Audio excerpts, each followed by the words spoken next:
Hi, my name is Keith Smith, and I'm a freelance PHP programmer, and I've been a freelance PHP programmer since 2008, and I would like to teach you everything I know. Today, I'd like to talk about the 4 reasons I chose Visual Studio Code as my code editor. The first one is it's simple. It's the simplest code editor I've ever come across, and if you know me, you'll know that I like simple.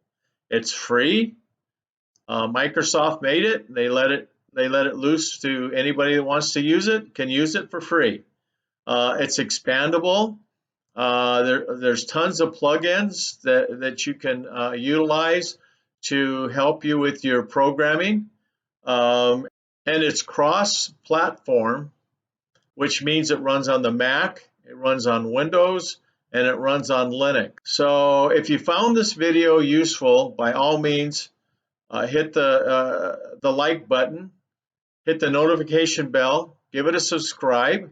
If you want to learn PHP programming, by all means, subscribe to my channel.